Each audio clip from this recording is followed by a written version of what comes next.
My name is Tom Clingenstein.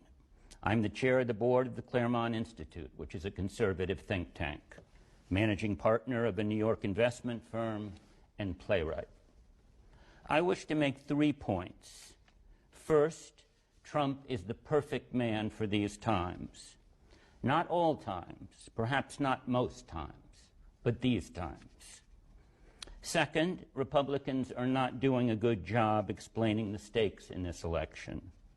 They must explain, and this is my third point, that the Democratic Party, which has been taken over by its radical wing, is leading a revolution.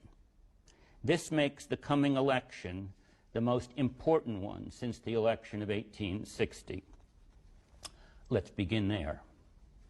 Unlike most elections, this one is much more than a contest over particular policies like health care or taxes. Rather, like the election of 1860, this election is a contest between two competing regimes or ways of life. Two ways of life that cannot exist peacefully together. One way of life, I'll call it the traditional American way of life, is based on individual rights, the rule of law, and a shared understanding of the common good. This way of life values hard work, self-reliance, volunteerism, patriotism, and so on. In this way of life, there are no hyphenated Americans. We are all just Americans. Colorblindness is our aspiration. The other way of life I call multiculturalism. Others call it identity politics, or cultural Marxism, or intersectionality. The multicultural movement, which has taken over the Democratic Party, is a revolutionary movement. I do not mean a metaphorical revolution. It's not like a revolution. It is a revolution. An attempt to overthrow the American founding, as President Trump said in his excellent Mount Rushmore speech. Republicans should say the same thing. Republicans everywhere, at every level, and at every opportunity. Multiculturalism conceives of society not as a community of individuals with equal rights, but as a collection of cultural identity groups defined by race, ethnicity, gender, and so forth. According to the multiculturalists, all these identity groups are oppressed by white males. Their goal is to have each identity group proportionately represented in all institutions of American society.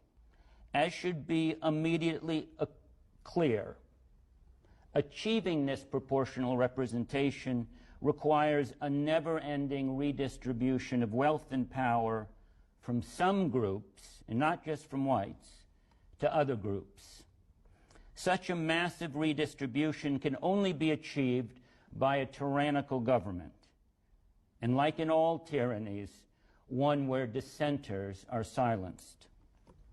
In order to achieve this proportional representation, the Democrats require not just endless affirmative action, but genuine socialism, open borders, unrestricted trade, seizing guns, sanctuary cities, and much more.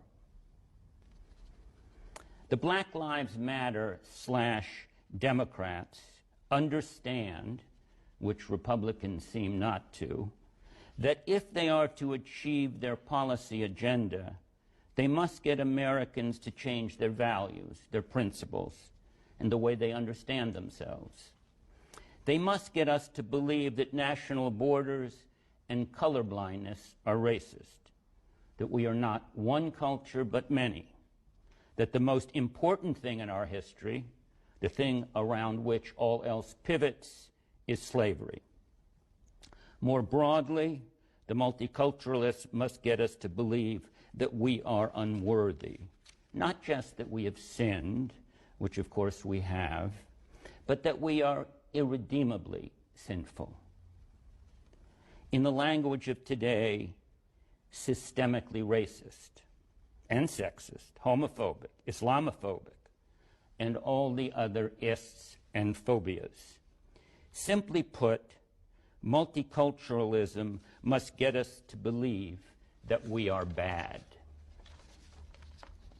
This suggests one way to frame the coming election as a contest between a man, Trump, who believes America is good, and a man, Biden, who is controlled by a movement that believes America is bad. I do not think it is any more complicated than that.